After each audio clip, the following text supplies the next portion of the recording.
Halo teman-teman, balik lagi bersama aku Sisila Citra di segmen Indonesia Hebat. Seperti yang aku udah omongin di beberapa video yang lalu, bahwa Indonesia, kandidat dari Indonesia lah ya, itu memenangkan FIFA World Cup 2024 Football Manager. Jadi FIFA World Cup 2024 itu sebenarnya adalah Football Manager, itu adalah permainan game di mana si pemain itu menjadi manajer dari klub sepak bola, kemudian dia bertanding di semacam simulasi gitu untuk FIFA World Cup. Nah, ini ada turnamennya. Kapan dilaksanakan turnamen ini? Turnamen pertama untuk FIFA World Cup ini, Football Manager, kemarin dilaksanakan di 28 Agustus sampai 1 September 2024 di Inggris, kalau nggak salah di Inggris. Nah, siapa kandidat yang kemudian jadi juara? Ada Ihsan Rahmat Taufik, dia adalah si manajer atau alias ketuanya. Kemudian didampingi oleh asistennya yang bernama Budi Muhammad Manar Hidayat. Jadi ada Ihsan dan ada Manar. Manar ini yang si asistennya gitu. Nah, di FIFA World Cup, pemain yang jadi football manager itu, selain dia tugasnya adalah mengelola timnya, dia juga dapat mengatur taktik dan strategi, termasuk dia bisa beli pemain gitu ya, terus gimana caranya dia strategikan pemainnya itu untuk berlatih dan lain sebagainya sehingga bisa menang di turnamen-turnamen yang diadakan oleh FIFA dalam bentuk simulasi pastinya. Jadi ada World Cup, ada beberapa pertandingan liga lainnya gitu. Nah, dia bisa beli pemainnya kenapa? Karena nanti akan ada simulasi, dia dikasih dana, atau ada dapat sponsor dan lain sebagainya. Cukup seru sih. Sebelum ada kemenangan ini, karena aku pengikut Raditya Dika, dia sempat cerita soal gimana dia main Football Manager. Jadi aku agak-agak paham walaupun nggak suka sama permainan ini, cuman agak-agak paham cara bermainnya gimana. Kayaknya cukup seru gitu. Nah, turnamen FIFA World Cup Football Manager 2024 ini diikuti oleh 20 delegasi dari 19 negara. Gitu, jadi ada 19 negara yang bertarung, ada 20 tim dari 19 negara. Nah, kita akan ikuti perjalanan dari Ihsan dan Manar dari grup, gitu ya, klasemen grup. Di mana di klasemen grup ini Ihsan dan Manar atau tim Indonesia itu berada di grup C, di mana di grup C ini semua negara yang berada di grup C mereka akan diberi tim yang sama, yaitu namanya Sporting Lisbon. Oke.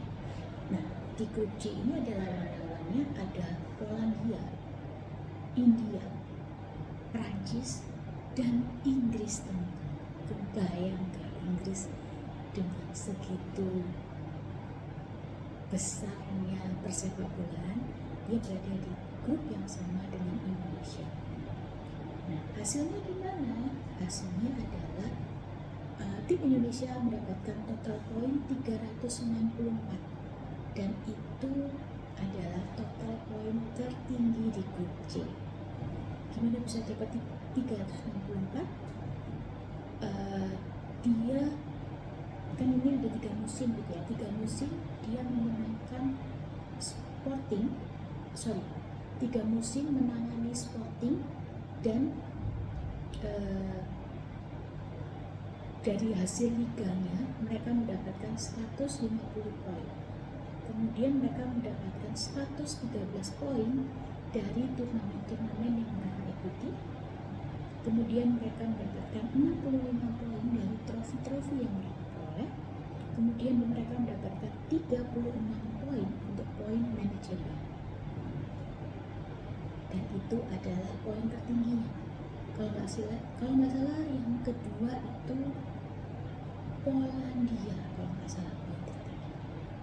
Gitu aku lupa banyak, tapi poin tertinggi di grup C adalah Indonesia. Oleh karena itu Indonesia masuk ke semifinal melawan siapa? Melawan Inggris. Nah di semifinal ini mereka langsung adu dan kita menang dari Inggris. Hasilnya 5-3. Kebayang gak gimana dua orang ini berjuang? Mereka dari Indonesia jauh-jauh, katanya timnya mereka cuma berdua atau berlima gitu, pokoknya sedikit banget, tanpa ada supporter. Terus mereka melawan Inggris yang tuan rumah dan pastinya banyak banget fansnya, pendukungnya gitu, tapi mereka tetap menang melawan Inggris 5-3. Akhirnya mereka lanjut ke final. Nah di final mereka melawan Jerman. Kronologinya bagaimana? Ketika melawan Jerman mereka memakai strategi dengan pola permainan 4-2-3-1. Kalau nggak salah 4 itu 4 back, 2-3 itu adalah untuk senternya, dan 1 itu striker. Kalau nggak salah ya, kita coba. Ada pemain-pemain yang dipakai adalah sebagai speaker. Kiper mereka memakai Castells. Susah. Lalu ada back itu ada Alex Grimaldo, Presne Kimpembe, Oasis namanya. Lalu ada Niklas Sule, lalu ada Jonathan Klaus pada right back. Untuk center mereka tadi ada 5 kan ya, ada Nicolas Seiwald, lalu ada Andre Frank Zambo Anguissa, mohon maaf namanya susah. Lalu ada Lorenza Insigne, lalu ada Xavi Simons, lalu ada Matteo Politano. Sementara strikernya mereka memakai Niklas Füllkrug. Oke. Hasilnya ya karena juara kita pasti tahu mereka menang 3-0 dan 5-2. Oke. Kalau kalian lihat daftarnya itu bukan pemain-pemain yang top of the top gitu. Pemain-pemain yang mereka pakai ini ada yang terkenal sih, cuma bukan yang star yang gitu. Itu adalah salah satu juga strateginya mereka, itu mereka akui ketika untuk di podcastnya mereka bersama Raditya Dika. Kalau kamu mau tahu pengalaman mereka secara lebih detail, silakan nonton podcastnya Raditya Dika, sangat menarik sih itu. Mereka cerita gimana strateginya mereka dan sebagainya.